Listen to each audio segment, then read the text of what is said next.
नमस्कार. All exam कट्टा या ऑनलाईन प्लॅटफॉर्मवर भविष्यातील सर्व प्राध्यापकांचं सहर्ष स्वागत. मित्रांनो, आज आपण या व्हिडिओच्या माध्यमातून सेट नेट परीक्षा पेपर क्रमांक 2 एज्युकेशन शिक्षणशास्त्र या पेपर संदर्भातील पहिला जो घटक आहे त्या पहिल्या घटकातील प्रश्न म्हणजे पहिला मुद्दा आणि त्यावर विचारले जाणारे प्रश्न त्यावर आपण सविस्तर चर्चा करणार आहोत.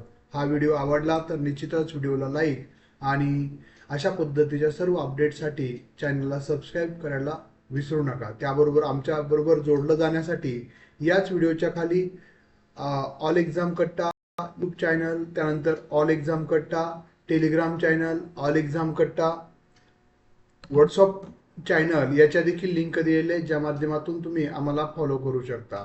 तर बघा, पहिला जो घटक आहे शैक्षणिक अभ्यास एज्युकेशनल स्टडीज हा घटक जो आहे यावर आपल्या सर्वांना माहिती आहे 10 प्रश्न जे 20 मार्कासाठी विचारले जातात. आता याचा जर आपण अभ्यासक्रम पाहिला तर एकूण 4 महत्त्वाचे उपघटक या पहिल्या घटकामध्ये आहेत, ज्यामध्ये शिक्षणाचे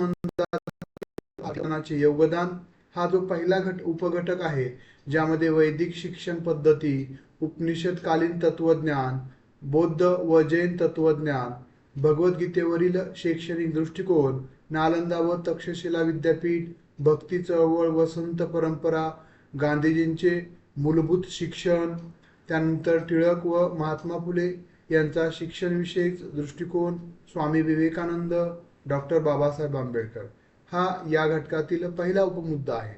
त्यानंतर दुसरा उपमुद्दा आहे शिक्षणासंबंधी पाश्चात्य विचारधारेचे योगदान, ज्यामध्ये Plato, Aristotle, Rousseau, John Locke, Pestalozzi, Herbart Froebel, John Dewey, Montessori, Pavlov, Thorndike, Skinner इत्यादींचं योगदान आणि त्यांचे सिद्धांत.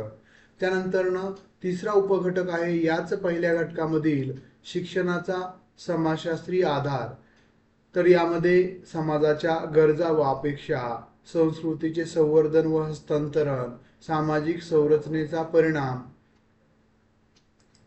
त्यानंतर शैक्षणिक संस्थांची सामाजिक भूमिका, सामाजिक समता व न्याय, समाजातील गतिशीलता, ग्लोबलायझेशन व तंत्रज्ञानाचा प्रभाव, ग्रामीण शहरी विभागणी, शैक्षणिक धोरणं व राज्यांची भूमिका हे तिसऱ्या उपमुद्द्यामध्ये येतं. त्यानंतर याच पहिल्या घटकामधील चौथा उपमुद्दा आहे सामाजिकरण आणि शिक्षण. त्या उपमुद्द्यामध्ये आपल्याला अभ्यासायचं आहे सामाजिकरणाची संकल्पना, प्राथमिक व माध्यमिक सामाजिकरण, शाळा सामाजिकरणाचं केंद्र, शिक्षकाची भूमिका, सहअध्यायी गटाचा प्रभाव विद्यार्थ्यावर, पाठ्यक्रम व सहशालेय क्रिया, सामाजिक मूल्यांचं हस्तांतरण, सामाजिकीकरणातील अडचणी, नवीन माध्यम, डिजिटल समाज, सकारात्मक सामाजिकरणाचे परिणाम हे अशा पद्धतीनं 4 उपमुद्द्यामध्ये आपला पहिला घटक, ज्या घटकावर तुम्हाला 10 प्रश्न 20 गुणांसाठी विचारले जाणार आहेत, तो विभागलेला आहे. आता आपण पहिला जो उपमुद्दा आपण पाहिला होता शिक्षणासंबंधातील भारतीय तत्वज्ञानांचं योगदान, इंडियन फिलॉसॉफर. तर भारतीय तत्वज्ञानामध्ये शिक्षणाला केवळ ज्ञानप्राप्तीचं साधन न मानता ती एक व्यापक संकल्पनेतून शिक्षणाकडे पाहिलेलं आहे. जीवन जगण्याची कला म्हणून शिक्षणाकडे पाहिलेलं आहे. यामध्ये वैदिक शिक्षण पद्धतीचा पाया अत्यंत भक्कम आहे. ज्या शिक्षण पद्धतीमध्ये शारीरिक, बौद्धिक आणि भावनिक या सर्व स्तरावर विचार केलेला आपल्याला पाहायला मिळतो. त्यामधील पहिला उपमुद्द्यामधील पहिला मुद्दा आहे वैदिक शिक्षण पद्धती कशी होती, वैदिक एज्युकेशनल सिस्टीम, त्याविषयी आपल्याला प्रश्न विचारले जातात. बघा, त्या मागच्या 15 जून 2025ला जे प्रश्न विचारले होते या घटकावरचे, तर याचाही देखील व्हिडिओ आपल्याला याच चॅनलवर पाहायला मिळेल जर तुम्ही सर्च केलं तर. ज्यामध्ये पहिल्या घटकावर जे 10 प्रश्न विचारलेले आहेत तर ते सिलेबस आणि त्या प्रश्नांचा सहसंबंध मी मागच्या व्हिडिओमध्ये टाकलेला आहे, ते तुम्ही पाहू शकता, ज्या माध्यमातून तुम्हाला तुमच्या अभ्यासाची दिशा निश्चित करता येते, अभ्यासक्रम आणि यावर प्रश्न कसे विचारले जातात जेणेकरून आपल्याला त्या पद्धतीने तयारी करता येते. तर बघा, पहिला उपमुद्द्यातील पहिला मुद्दा आहे वैदिक शिक्षण पद्धती. वैदिक शिक्षण पद्धती ही जगातील प्राचीनतम शिक्षण पद्धतीपैकी एक मानली जाते, जिचा मुख्य उद्देश व्यक्तीचा सर्वांगीण होलसेल डेव्हलपमेंट, विकास आणि आध्यात्मिक प्रगती हा होता. आता मुख्य उद्देश काय होता वैदिक शिक्षण पद्धतीचा? कोर ऑब्जेक्टिव्ह, तर चित्तवृत्ती निरोधन म्हणजे मनावर नियंत्रण. आपण म्हणत असतो, ज्यानं मनाला जिंकलं तो जगाला जिंकू शकतो. अशा पद्धतीनं वैदिक शिक्षण पद्धतीमध्ये सांगितलं होतं मनावर नियंत्रण, चारित्र्य निर्मिती. आज देखील आपण बघा चारित्र्यावर जास्त भर देतो भारतीय संस्कृतीमध्ये. त्यामुळं मनावर नियंत्रण मिळवणं, नैतिक मूल्यांची जोपासना करणं, त्यानंतर आध्यात्मिक विकास, ज्यामध्ये सा विद्या या विमुक्ते, विद्या ती जी मुक्त देते, मुक्तता देते, या सूत्राचं पालन करणं, हे मुख्य उद्दिष्ट सांगितलेलं आहे. कोर ऑब्जेक्टिव्ह ऑफ वैदिक एज्युकेशन सिस्टीम्स. त्यानंतर महत्वाचे पैलू की ऍक्सेप्ट काय सांगितलेले आहेत वैदिक शिक्षण पद्धतीचे? तर गुरु शिष्य परंपरा हे या पद्धतीचं हृदय मानलेलं आहे, आत्मा मानलेला आहे. शिक्षण हे औपचारिक नसून ते कौटुंबिक वातावरणात जसं की गुरुकुलामध्ये दिलं जाईल. गुरु हा केवळ शिक्षकच नसून तो आध्यात्मिक पिता मानला जाईल. संवाद, प्रबोधन ही शिक्षणाची मुख्य सूत्र त्या काळामध्ये गुरु शिष्य परंपरेमध्ये जोपासली गेली होती. त्यानंतर ब्रह्मचर्य आश्रम, विद्यार्थी दशेत ब्रह्मचर्याचे पालन अनिवार्य होतं. हे केवळ शारीरिक संयम नसून मानसिक शिस्त, साधेपणा आणि एकाग्रतेचं प्रतीक मानलं होतं. भडकपणा ही यापासून ही शिक्षण पद्धती दूर होती. इंद्रियावर ताबा मिळवून ज्ञानाची साधना करणं हा याचा मुख्य हेतू होता. त्यानंतर पुरुषार्थ चतुष्ट, यामध्ये म्हणजे 4 पुरुषार्थ सांगितले होते या आपल्या वैदिक शिक्षण पद्धतीमध्ये. वैदिक शिक्षणात मानवी जीवनाचं सार्थक करण्यासाठी 4 पुरुषार्थावर विशेष भर दिला होता. शिक्षण हे 4ही आघाड्यावर मनुष्याला सक्षम करतं, घडवतं, असं या शिक्षण पद्धतीचं मत होतं. तर बघा, पहिलं होतं धर्म. पहिला पुरुषार्थ धर्म, कर्तव्य, नैतिकता, सामाजिक जबाबदारीची जाणीव करून देणं, हे धर्म. अर्थ, उपजीविकेसाठी आवश्यक कौशल्य मिळवणं, भौतिक समृद्धी प्राप्त करणं. त्यानंतर काम, जीवनातील इच्छा, कला आणि सौंदर्याचा आस्वाद घेण्याची क्षमता विकसित करणं. आणि मोक्ष, जन्ममृत्यूच्या फेऱ्यातून मुक्तता आणि अंतिम सत्याचा आत्मसाक्षात्कार करणं. धर्म, अर्थ, काम, मोक्ष. सर्वात शेवटचा मोक्ष धर्म आहे आणि सर्वात सुरुवातीचा धर्म म्हणजे कर्तव्य, नैतिकता, जे आजच्या शिक्षण पद्धतीमध्ये देखील महत्वाचे आहे. त्यानंतर अध्यापन पद्धती व वैशिष्ट्य. या काळामध्ये मौखिक परंपरा होती. ज्ञान पाठांतराद्वारे आणि श्रवणाद्वारे श्रुती या पिढीकडून दुसऱ्या पिढीकडे हस्तांतरित केल्या जात होत्या. आत्मज्ञान, केवळ बाह्य जगाचे ज्ञान न घेता मी कोण आहे हे शोधण्यावर, अंतर्मुखता यावर भर दिला होता. त्यानंतर उपवर्तन, उपनयन संस्कारांवर शिक्षणाची सुरुवात होत असे, ज्याला दुसरा जन्म मानला जाईल. त्यानंतर निसर्गाच्या सान्निध्यात शिक्षण. गुरुकुले, जे गुरुकुल होते ते सहसा शहरापासून दूर, शांत आणि नैसर्गिक वातावरणात असत, ज्यामुळं एकाग्रता वाढण्यास मदत होत असत. निष्कर्ष काय सांगता येतील? तर वैदिक शिक्षण पद्धती ही केवळ पुस्तकी ज्ञान देणारी नसून ती मूल्याधिष्ठित होती. आजच्या आधुनिक काळातही गुरु शिष्य नाते आणि नैतिकता यासारखी वैदिक तत्व शिक्षण पद्धतीत आमूलाग्र बदल घडवण्यासाठी प्रेरणादायी ठरतात.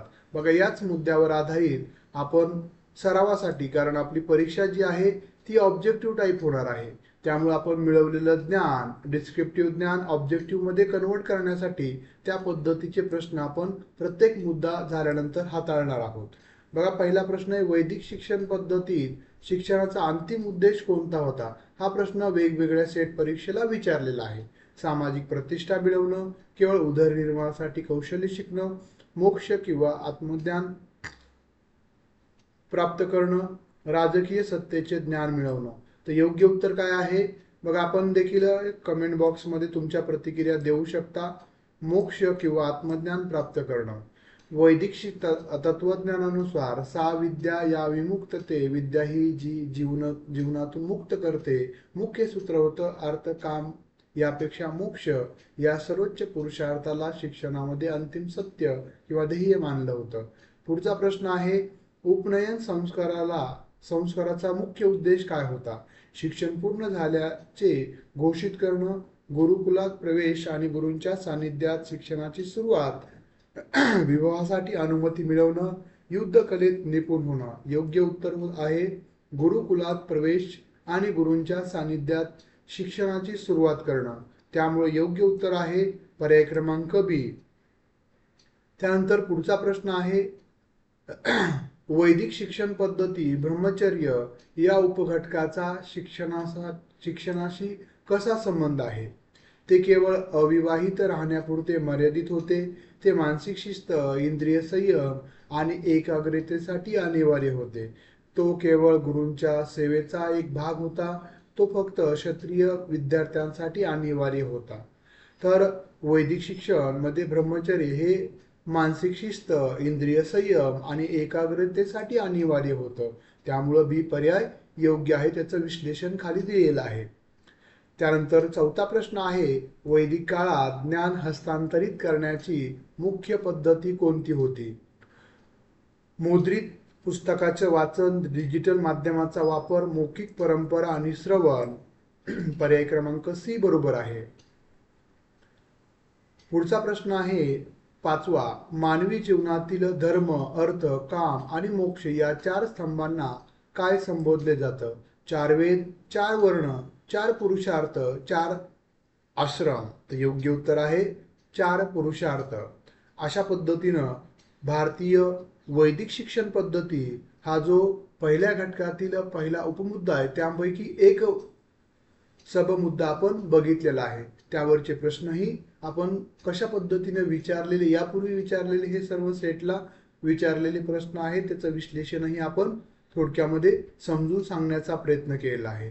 त्यानंतर पहिल्या उपमुद्द्यामधील दुसरा उपमुद्दा आहे उपनिषदातील तत्वज्ञान, विद्या, अविद्या, परा व अपरा विद्या, आत्मा, ब्रह्म आणि विश्व यांचं ज्ञान.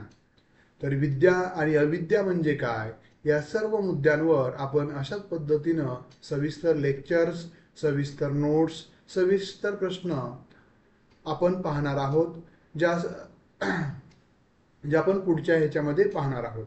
तर बघा, जर आपल्याला हा व्हिडिओ आवडला असेल तर निश्चितच व्हिडिओला लाईक करायला आणि अशा पद्धतीच्या सर्व अपडेटसाठी चॅनलला सबस्क्राईब करायला विसरू नका. ज्या विद्यार्थ्यांना क्लास जॉईन करायचा आहे तर त्यांनी याच वरील ऑल एक्झाम कट्टा हे जे ॲप आहे, या लोगोचं ॲप तुम्ही गुगल प्ले स्टोरवरून डाउनलोड करू शकता. आणि ज्या विद्यार्थ्यांना पेपर 1 आणि पेपर 2 म्हणजे एज्युकेशन आणि पेपर 1 साठी क्लास जॉईन करायचा असेल तर हे दोनही विषयाचे क्लास तुम्हाला 1 वर्षाच्या व्हॅलिडिटीसह 3000 रुपयामध्ये उपलब्ध असणार आहेत. आणि आज अक्षय तृतीयामुळं ज्या विद्यार्थ्यांना कोर्स घ्यायचा असेल तर त्यांच्यासाठी 14% ऑफ असेल. फक्त आजच्या दिवसासाठी हे सबस्क्रिप्शन ऑफ असेल. तुम्हाला याच नंबरला 9689047738 या क्रमांकाला संपर्क करून तुम्ही ते कोर्स जॉईन करू शकता.